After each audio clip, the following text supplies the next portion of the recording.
Intervalo e agora apresentando e dando boa noite aos participantes desse segmento da nossa roda de análise, começando pelo professor Gunther Hutzit, professor da SPM da Academia da Força Aérea. Boa noite, obrigado, Gunther, por participar.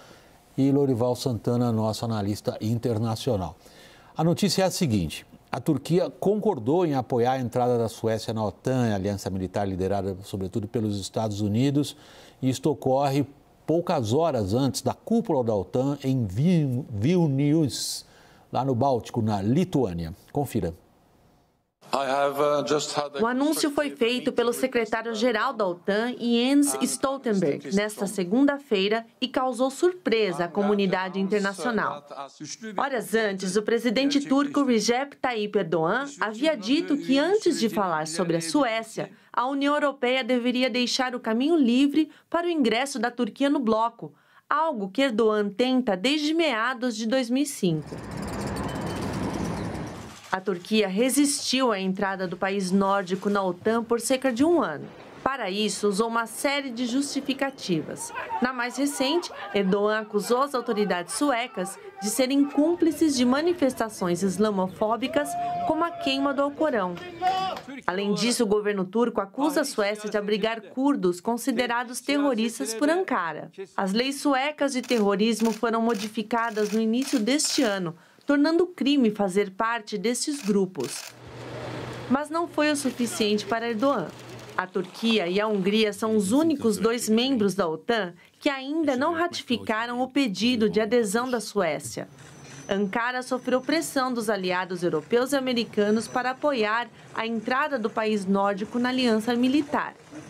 No domingo, Erdogan e Biden conversaram por telefone e o presidente americano reforçou que gostaria de dar as boas-vindas à Suécia à OTAN o mais breve possível. De acordo com o anúncio de Stoltenberg, depois de concordar em retirar as objeções, Erdogan levaria a proposta da Suécia para aderir à OTAN ao parlamento turco para ser ratificada o quanto antes. Em troca, os dois países continuariam a trabalhar bilateralmente contra o terrorismo e a Suécia apoiaria o pedido da Turquia para integrar a União Europeia. Gunther, a notícia é importante. Em primeiro lugar, porque a Suécia abandona uma postura bastante longa de neutralidade, e isto ocorreu pelo choque da invasão russa da Ucrânia no ano passado. Em segundo lugar, porque a Turquia coloca de novo a relação dela com a União Europeia. São dois grandes eixos ali que se cruzam numa decisão só. A gente vai falar também das consequências disso para o Brasil, que comprou caças para a modernização da sua força aérea de um país que era neutro e agora faz parte de uma aliança militar que está engajada diretamente numa guerra. Do ponto de vista, em primeiro lugar, do arranjo entre as potências na Europa, Gunther, o que isso significa? Bom, isso significa que o Putin saiu perdendo, porque não foi somente essa aceitação da Suécia entrar na OTAN.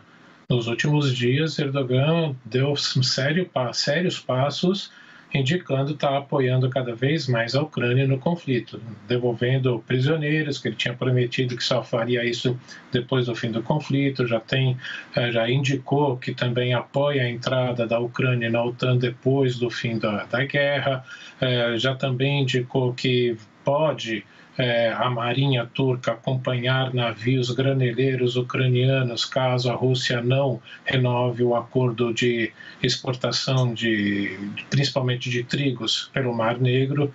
Então você teve aí uma sequência de anúncios do governo turco que indicam claramente que Erdogan apoiou seu rumo em direção à Europa.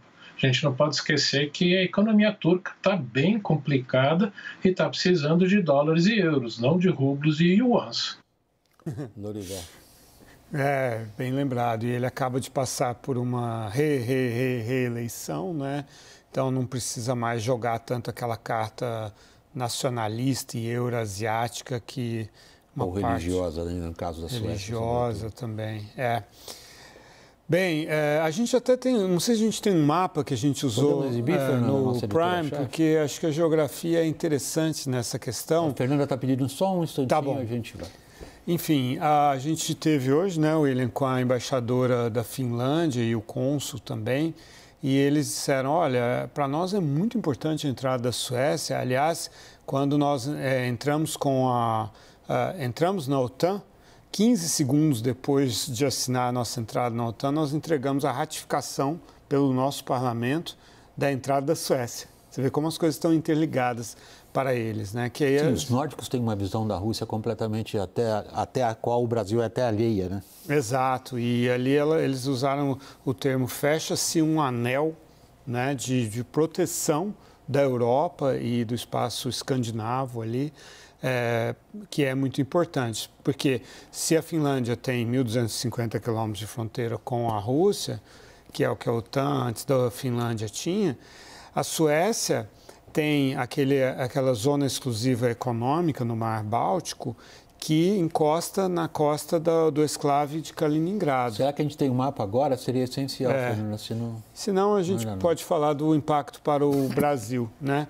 Eu estive conversando com 2 especialistas em defesa brasileiros, o Nelson During e o Roberto Caiafa, que me disseram o seguinte, e você mencionou, existe um risco muito grande de a Suécia abandonar o projeto Gripen em favor do F-35, por uma questão de interoperabilidade com a própria Finlândia, com a Noruega e com a OTAN de maneira geral. O F-35 se tornou o grande caça avançado para a OTAN. Tem questões de comunicação que você domina muito, né, William? Mas eles citaram um sistema de comunicação que é usado ali, que conversa bem com a OTAN, enfim, e do F-35 e que... É que só para a compreensão do público, não familiarizado com as questões de aviação militar, quer dizer, os aviões militares, as pessoas têm sempre na cabeça o filme, né? Tom Cruise, Top Gun, o piloto fala muito na fonia, pelo rádio. A aviação militar atual, ela é muito mais por data links de satélites, alheio até o piloto, às vezes nem sabe muito bem, não sabe muito bem o modo de falar, estou simplificando demais. Mas dizendo, data link é fundamental. E o data link é algo que os militares protegem de uma maneira extrema, porque ali está todo o centro da comunicação, portanto, da capacidade de fazer a Força Aérea chegar e executar o que eles querem. Isso. E o Brasil comprou 36 Gripen que ainda estão em desenvolvimento, esse Gripen E, né, que é o mais avançado, que só tem protótipos voando. A gente recebeu 6, a Suécia tem um número parecido também, mas a ideia era a Suécia adquirir 60 da Saab, né, e o Brasil 36, mas podendo chegar até 100 unidades. E aí como é que a gente fica agora? A gente fez essa aposta nessa aeronave que pode perder totalmente a relevância com a Suécia dando preferência para o F-35. Gunther, a guerra da Ucrânia chegou um passinho mais próximo de nós, via participação de um programa que para nós é essencial do ponto de vista da modernização da nossa Força Aérea, ser agora apoiado num elemento, né, muito mais que o elemento, não é só a plataforma do Gripen, mas é tudo que está envolvido no avião militar, são sobretudo os softwares, os sistemas e aviônica embarcada de um país que tem agora suas lealdades em relação a uma aliança militar à qual passou a pertencer. O que você antecipa? Bom, a gente também pode esperar que a possível exportação do avião cargueiro, né, também da Embraer, para a Europa possa sofrer com isso. Portanto, sofrer duplamente, não só como o Lorival estava falando, de não ter o desenvolvimento maior desse caça, mas principalmente você perder mercado para outros produtos que o Brasil e a nossa indústria de defesa tanto precisa para se manter viva.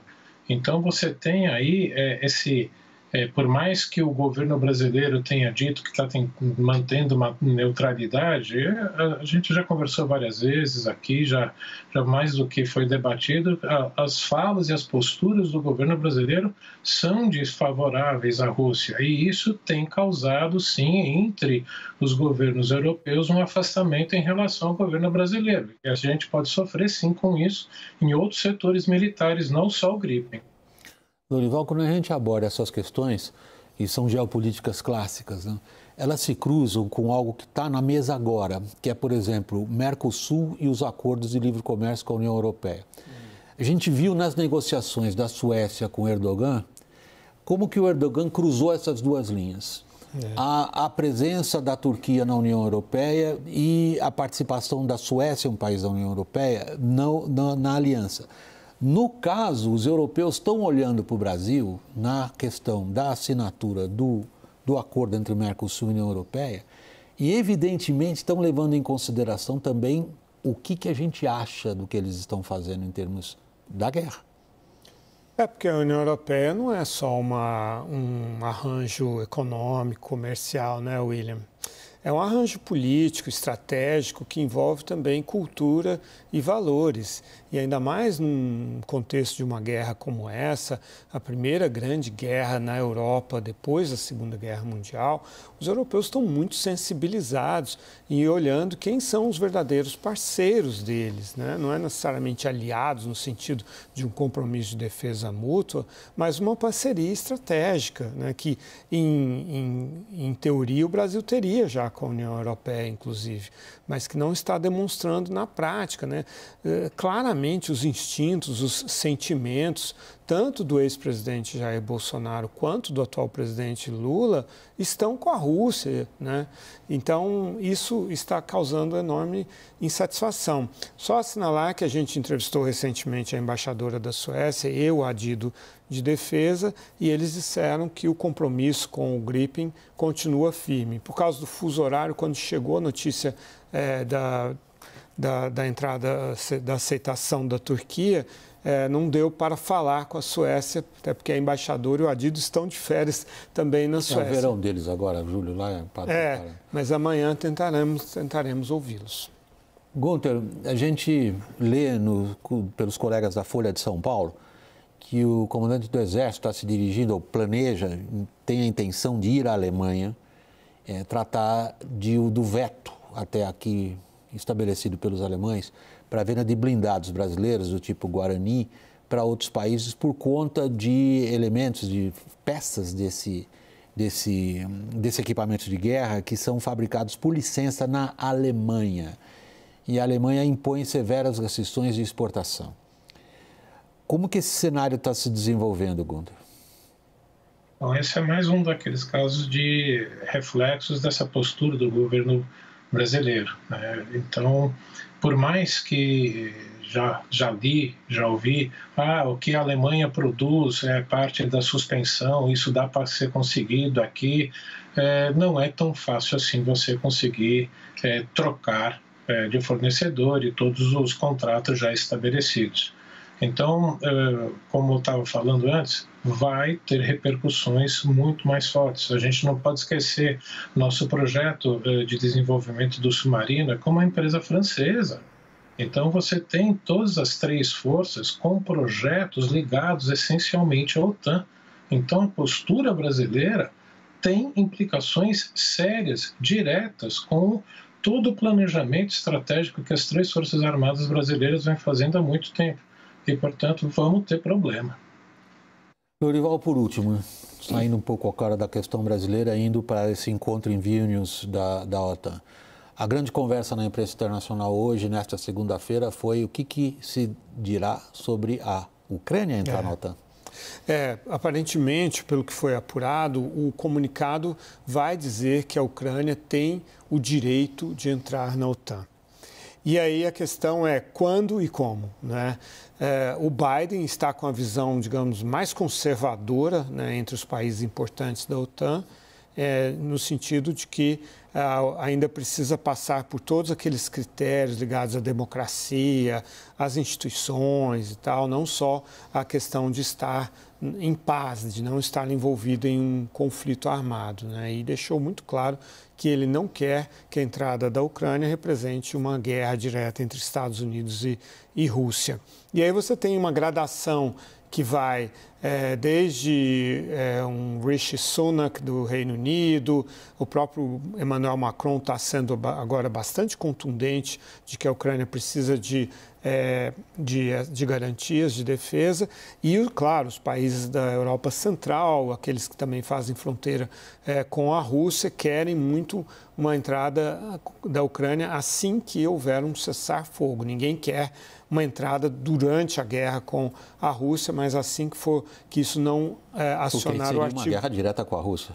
Assim que não acionar o artigo 5º. E aí tem a Alemanha, que também é mais cautelosa. Só que eles se cruzam as posições com relação ao fornecimento de armas. É justamente a Alemanha e os Estados Unidos que fornecem tanques de batalha e os Estados Unidos bombas de fragmentação. Gunther, o que o Zelensky consegue da OTAN? Consegue essa promessa e, pelo que eu li e entendi, muito provavelmente com um processo bem mais acelerado, não ter que passar por todas essas adaptações, né, que o Lorival estava falando, né, de mudanças nas suas instituições. Tem países que estão aí praticamente há quase 10 anos nesse processo e ainda não conseguiram entrar na OTAN. Então, uma promessa de uma aceitação rápida, até porque por várias das movimentações, notícias que têm saído, talvez esteja em andamento aí uma negociação de um acordo de paz e que isso esteja pronto para ser implementado, a entrada da aceitação da OTAN, caso venha realmente ter uma reviravolta no campo de batalha e um acordo de paz, pelo menos um cessar-fogo, para que a Ucrânia possa entrar rapidamente. Gunther Hutzicht, professor de Relações Internacionais na SPM, na Universidade da Força Aérea. Nosso muito obrigado e boa noite pela participação aqui no WW, Gunther. Eu que agradeço. Boa noite a todos. Lorival, igualmente, sempre um enorme prazer tê-lo aqui na nossa bancada. Essa edição do WW fica por aqui. CNN e você por dentro de tudo. Boa noite.